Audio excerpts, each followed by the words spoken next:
Astrology में कुंडली के 7वें स्थान या सप्तम स्थान से शादी विवाह के बारे में देखते हैं। तो शादी विवाह के बारे में अभी डिस्कशन चल रहा है और उसमें जो टॉपिक है वो मेलापक यानी वर और कन्या, लड़के लड़की की कुंडली शादी पहले मिलाते हैं और उसको 3 तरह से मिलाते हैं। आपको बताया नक्षत्र मेलापक, ग्रह मेलापक और भाव मेलापक। तो इन तीनों तरह से मिला के देखते हैं कि वो कुंडली किस तरह से मिल रही है और अगर कुंडली में अच्छा मिलान हो रहा है, अच्छा मेलापक है, ज़्यादा पॉइंट्स मिल रहे हैं, तो फिर वो विवाह की परमिशन दी जाती है और विवाह शुभ माना जाता है। तो ऐसा विवाह हो सकता है। तो इसी के साथ साथ इस मिलापक के साथ में वर और कन्या के गुण और दोष भी देखने चाहिए। ये भी वर की कुंड और कन्या की कुंडली से ही देखे जाएंगे। तो दोनों की कुंडली से आप उनके गुण क्या हैं और दोष क्या हैं इसको भी देखिए। तो गुण ज़्यादा होने चाहिए, दोष कम से कम होने चाहिए, तो मैरिड लाइफ अच्छी रहेगी। तो अभी फ़िलहाल वर और कन्या के दोष के बारे में डिस्कशन चल रहा है। तो दोष के बारे में हमने आपको ख़राब स्वास्थ्य बताया इसके पहले, जिसमें कि यानी कन्या या लड़के की हेल्थ ख़राब रहे या दोनों की हेल्थ अगर ख़राब रहेगी तो उनकी मैरिड लाइफ डिस्टर्ब हो जाएगी। एक ये दोष माना जाता है। तो अगर इस तरह का है तो फिर वो मैरिड अलाउ नहीं की जाएगी। इसी तरह से दरिद्री योग देखिए कि दोनों की कुंडली में ऐसा तो नहीं कि दरिद्री योग है, या दोनों में से एक भी कुंडली में अगर दरिद्री योग है तो फिर वो मैरिड लाइफ अच्छी नहीं रहेगी। इसके पहले आपको बताया संतानहीन योग कि अगर दोनों की कुंडली में वर और कन्या की कुंडली अलग अलग देखिए, उसमें अगर किसी में संतानहीन योग यानी संतान न होने का योग है तो वो उनकी संतान ही नहीं होगी मैरिज के बाद में। और फिर एक ये बहुत बड़ा दोष है, इसके बारे में बताया था। और एक अब इसके बाद आता है व्यभिचारी एंड व्यभिचारिणी योग, यानी पुरुष की कुंडली में व्यभिचारी योग, एक इलीगल रिलेशन किसी स्त्री के साथ में। और कन्या की कुंडली में अगर आप देखें तो व्यभिचारिणी योग हो सकता है, यानी किसी और अन्य पुरुष के साथ में उसके शारीरिक संबंध हो, तो वो व्यभिचारिणी योग बनता है। तो इसको हम ऑलरेडी आपको लेक्चर नंबर 198 में बता चुके हैं पूरा डिटेल। तो इसको अगर आप देखना चाहें तो ये लेक्चर 198 में आप देख सकते हैं व्यभिचारिणी एंड व्यभिचारिणी योग, इसको आप देख लीजिए। इसके बाद जो आता है वो बहु विवाह योग, ये भी एक कुंडली का दोष है जिसमें बहु विवाह योग यानी एक से ज़्यादा विवाह हो।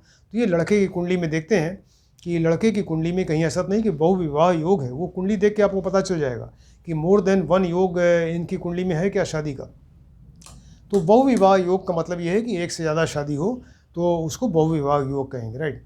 तो कुंडली में अगर आप देखें तो 7वें स्थान जो होता है वो पति पत्नी का घर है, वो शादी का घर है। यानी जो लड़का है, अगर लड़के की कुंडली आप देख रहे हैं तो वो उसकी जो वाइफ है उसका घर है, राइट। तो 7वें स्थान उसकी वाइफ का घर है। और अगर सेकंड वाइफ है उसकी, सेकंड शादी करता है, तो 7वें से छठा आप देखिए, तो 7 के आगे 6 गिनिए, 7, 8, 9, 10, 11, 12, यानी 12th हाउस से आप उसकी सेकंड वाइफ के बारे में विचार कर सकते हैं, सेकंड वाइफ देख सकते हैं अगर सेकंड मैरिज हो रही तो 7वें से छठा 12वां स्थान से सेकंड वाइफ या उसकी सौतन के बारे में आप विचार कर सकते हैं। इसी तरह से अगर थर्ड मैरिज हो रही है तो तीसरी स्त्री के बारे में तो आप 12 से आगे गिनिए 6 तक, तो 12, 1, 2, 3, 4, 5 यानी 5वां स्थान जो है वो उसकी थर्ड वाइफ का होगा अगर तीसरी उसकी शादी हो रही है तो, राइट। 3 के बाद अगर चौथी शादी भी हो रही है तो 5वें से छठा गिनिए, तो 5, 6, 7, 8, 9, 10 यानी 10th हाउस से आप चौथी स्त्री के बारे में देख सकते हैं। इस तरह से उसके आगे 6 गिनते जाइए तो और स्त्रियां जो हैं उनके बारे में या उसकी ज़्यादा शादी हो रही है तो आपको पता चलेगा। शुक्र जो है वो वासना का ग्रह है। शुक्र 7th का कारक ग्रह है, शादी ब्याह का 7th स्थान का कारक है। और इसके अलावा काम, भोग विलास, वासना इसका घर है, ग्रह है। तो शुक्र को भी देखना ज़रूरी है। और मंगल को देखिए, मंगल जो है काम वासना को शांत करने की जो इच्छा है इंसान की उसका ग्रह है। तो शुक्र और मंगल इसको भी कुंडली में देखना ज़रूरी है। अब बहु विवाह जो है यानी मोर देन वन मैरिज अगर हो रही है, इसके क्या कारण हो सकते हैं, क्यों इंसान एक से ज़्यादा शादी कर रहा है। तो ज़्यादातर लोग अगर आप देखेंगे तो अगर उसकी वाइफ है उसकी डेथ हो गई या अगर डाइवोर्स हो गया, तलाक हो गया, तो उसके बाद सेकंड विवाह करते हैं। कुछ लोग संतान न होने के कारण सेकंड विवाह करते हैं, संतान नहीं हो रही है फर्स्ट वाइफ से तो फिर वो मजबूरी में दूसरा विवाह करते हैं। कुछ लोग जो हैं वो भोग विलास और रसिकता के लिए, इस तरह से काम वासना के लिए वो एक से ज़्यादा विवाह करते हैं। इस तरह से ये इसके एक से ज़्यादा विवाह होते हैं। तो जो हिंदू लॉ है, हिंदू नियम, इसमें फर्स्ट वाइफ के रहते हुए या बिना डाइवोर्स के, फर्स्ट वाइफ को डाइवोर्स दिए आप दूसरी शादी नहीं कर सकते। ये कि हिंदू लॉ है, लॉ ऑफ मैरिज है। तो फर्स्ट वाइफ का अगर है फर्स्ट वाइफ या फर्स्ट वाइफ को तलाक नहीं दिया गया है तो आप सेकंड मैरिज वो अलाउड नहीं है, सेकंड मैरिज नहीं की जा सकती, राइट। बहु विवाह अगर एक से ज़्यादा मैरिज करता है इंसान तो उसका असर मैरिड लाइफ पे पड़ता है और एक ये दोष माना गया है। वर कन्या की कुंडली मिलाते समय उसको दोष कहते हैं और इसको देखना बहुत ज़रूरी है। कुंडली में ये देखना चाहिए मैरिज के पहले। अब दो विवाह के योग, मान लीजिए दो विवाह किसी के हो रहे हैं तो दो विवाह का योग हम कैसे देखें कुंडली में, इसके लिए तमाम योग हैं, ऋषियों ने जो बताए हैं तो आपको कुछ बताते हैं। उसमें कुछ योग जो है वो दो विवाह आपको कुंडली देख के पता चल जाएगा कि लड़के की कुंडली देखिए, उसमें अगर दो विवाह का योग है तो आपको कुंडली देखकर मालूम चलेगा। तो लग्न में व्यक्ति के जहाँ जन्म लिया, लग्न में या 7वें स्थान में अगर अष्टमेश बैठ जाए, अष्टम का लॉर्ड अगर बैठ जाए तो वो उसके दो विवाह होते हैं, राइट। वे जो व्यक्ति पुरुष की अगर कुंडली है, वर की, लड़के की कुंडली है, उसके लग्न में या 7th हाउस में अगर अष्टम का लॉर्ड अष्टमेश बैठ जाए तो ऐसा प्रोबेबिलिटी है कि उसके दो विवाह होंगे। लग्न में लग्नेश ही बैठ जाए, लग्न का लॉर्ड जो है लग्न में बैठ गया तो दो विवाह के चांसेस होते हैं, राइट। लग्नेश जो लग्न का लॉर्ड है वो 6th स्थान में बैठ जाए, रोग के स्थान में, तब भी दो विवाह के योग बनते हैं। लग्नेश लग्न में बैठे और सेकंड का लॉर्ड जो है 7th में हो और 7th का लॉर्ड सेकंड में बैठ जाए, इसको फिर से बताते हैं। लग्नेश लग्न में बैठा और इसके अलावा सेकंड का लॉर्ड यानी द्वितीयेश जो सेकंड का लॉर्ड है वो बैठा 7th स्थान में, 7th हाउस में, और सप्तम का जो लॉर्ड है सप्तमेश वो बैठा सेकंड हाउस में। तो ऐसे केस में दो विवाह के योग बनते हैं। सप्तमेश और भी तमाम योग हैं। सप्तमेश मान लीजिए 7th का लॉर्ड है, सप्तमेश है या सेकंड का लॉर्ड है द्वितीयेश है, ये कुंडली में निर्बल हो, सप्तमेश निर्बल है, वीक है, और सेकंड भी निर्बल है और इनके ऊपर पाप ग्रहों की युति या दृष्टि हो जाए तो दो विवाह का योग बनता है, दो विवाह हो सकते हैं उसके। सप्तमेश के साथ में शनि हो या राहु हो तब भी दो विवाह होते हैं। सप्तमेश जहाँ भी बैठा है कुंडली में कहीं ना कहीं बैठे होंगे, उनके साथ में शनि बैठ जाएं या उनके साथ में राहु बैठ जाएं तो ऐसे केस में दो विवाह होते हैं। सप्तमेश प्लस पाप ग्रह हो, सप्तमेश के साथ कोई पाप ग्रह बैठा हो और शुक्र के साथ में शुभ ग्रह कोई हो। सप्तमेश जो 7th का लॉर्ड है उसके साथ में पाप ग्रह हो, लेकिन शुक्र जो 7th का कारक ग्रह है तो उसके साथ में कोई शुभ ग्रह बैठा हो तो दो विवाह होते हैं। सप्तमेश 7th का लॉर्ड जो है वो चर राशि में हो, चर राशि क्या है, 1, 4, 7, 10 राशियाँ, ये चर राशि होती है। तो सप्तमेश जो है चर राशि में हो और पाप ग्रहों के साथ में हो, उसके ऊपर पाप ग्रहों की दृष्टि हो जाए तब भी ऐसे केस में दो विवाह का योग बनता है। सप्तमेश प्लस शुक्र, राइट, सप्तमेश या सप्तमेश मान लीजिए शुक्र ही हो जाए, सप्तमेश 7th का लॉर्ड है, शुक्र बन गया, राइट। इसके मतलब कि सप्तम हाउस में सेकंड या 7th राशि बैठी हुई है। 2 नंबर 7 नंबर राशि होती है शुक्र की, तो सप्तम हाउस में अगर 2 नंबर या 7 नंबर राशि है तो सप्तमेश क्या होगा, शुक्र होगा। तो सप्तमेश शुक्र हो, वो उच्च का हो, तो उच्च का कहाँ होता है, मीन राशि में उच्च का होता है। तो शुक्र उच्च का हो या स्वग्रही हो यानी 2 नंबर या 7 नंबर राशि में बैठे और उसके साथ में राहु या केतु बैठ जाए तो दो विवाह का योग बनता है। इसको फिर से देखिए कि सप्तमेश शुक्र है, राइट, सप्तमेश शुक्र हुआ और वो उच्च का हुआ यानी मीन राशि में या स्वराशि का हुआ, 2 नंबर या 7 नंबर राशि में बैठ जाए कहीं कुंडली में, उसके साथ में राहु बैठे या केतु बैठ जाए तो दो शादी होती है। सप्तमेश जो भी कोई ग्रह होगा, सप्तमेश सप्तम का लॉर्ड, ये अपनी नीच राशि में बैठ जाए, जो ग्रह है अपनी नीच राशि में डिबिलिटेड राशि में बैठा और 7th हाउस के ऊपर पाप ग्रह का प्रभाव हो, पाप ग्रह बैठ जाए, पाप ग्रह की दृष्टि हो जाए, ऐसे केस में उसके व्यक्ति के दो विवाह होंगे। मंगल जो है वो 1 नंबर राशि, 8 नंबर राशि, 5 नंबर राशि या 10 या 11 नंबर राशि में हो, राइट। मंगल जो है 1 नंबर 8 नंबर मतलब अपनी स्वराशि में हो गया, 1 और 8 2 राशियाँ होती हैं मंगल की। तो मंगल 1 नंबर या 8 नंबर राशि में बैठा या सूर्य की राशि 5 नंबर में बैठे या शनि की राशि 10 नंबर या 11 नंबर राशि में अगर होगा तो दो विवाह के चांसेस होते हैं।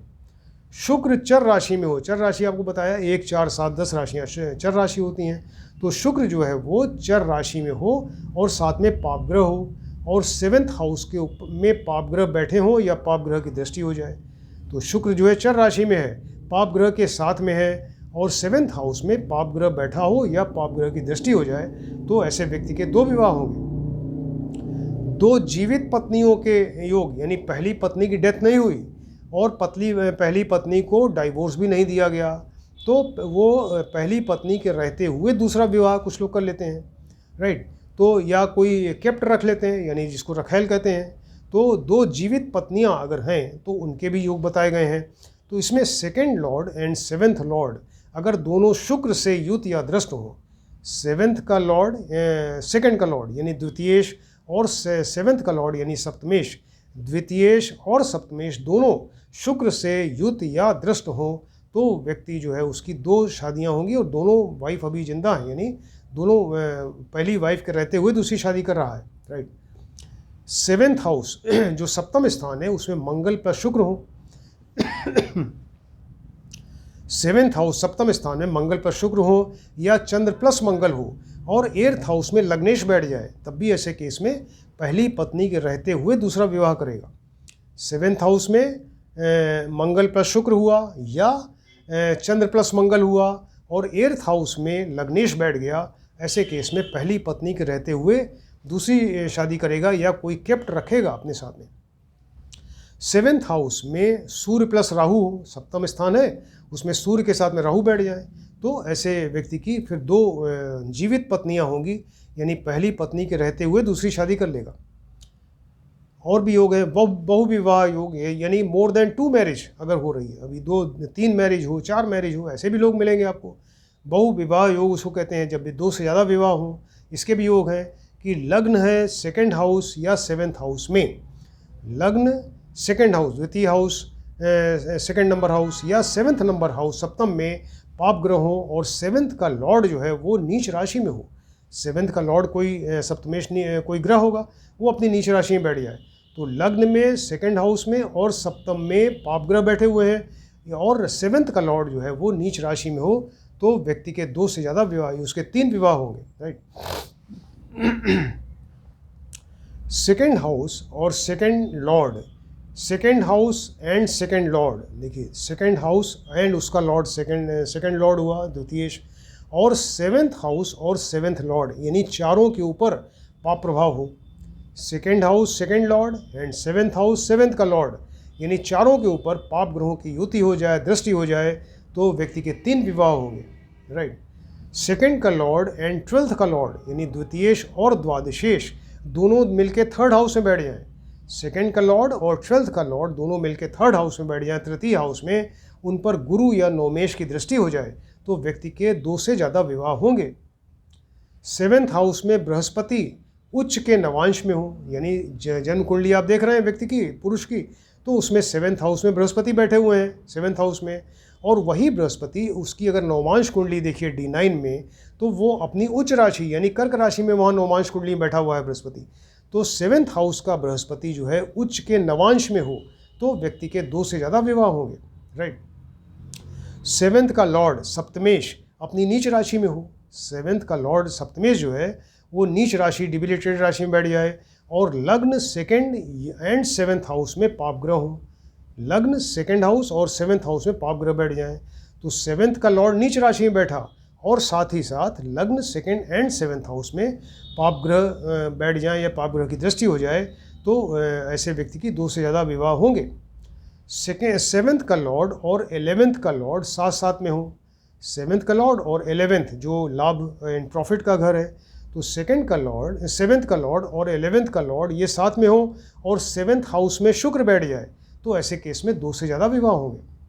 7th का लॉर्ड उच्च का हो या स्वग्रही हो या मित्र राशि में हो, 7th का लॉर्ड जो है अपनी एग्जल्टेड राशि उच्च राशि में बैठ जाए या स्वराशि में बैठ जाए या मित्र की राशि में बैठ जाए और ऐसा हो कि वो केंद्र या त्रिकोण में बैठे 1 4 7 10 में या 1 5 9 में हो तो ऐसे केस में 2 से ज़्यादा विवाह होंगे।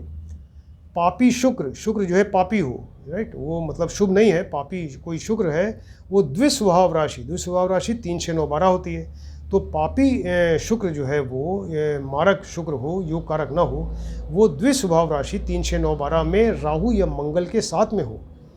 पापी शुक्र द्विस्वभाव राशि 3 6 9 12 में राहु या मंगल के साथ में बैठ जाए तो व्यक्ति के 2 से ज़्यादा विवाह होंगे। तो ये बहुविवाह योग एक बहुत ही इम्पोर्टेंट और बहुत ही एक इंटरेस्टिंग सब्जेक्ट है। इसको आप देखें, क्योंकि ये मैरिज के पहले लड़के की कुंडली में देखना बहुत ज़्यादा ज़रूरी है। जब भी आप शादी कर रहे हैं, लड़की की शादी हो रही है, तो उसमें वर की कुंडली या लड़के की कुंडली में ये बहुविवाह योग देखना बहुत ज़रूरी है। कहीं ऐसा नहीं उसकी कुंडली में बहुविवाह योग लिखा हुआ है, तो ये बाद में मैरिड लाइफ डिस्टर्ब हो सकती है। इसलिए इसको देखना बहुत ज़रूरी है। इसको आप ध्यान से देखें और स्टडी करिए। Thank you.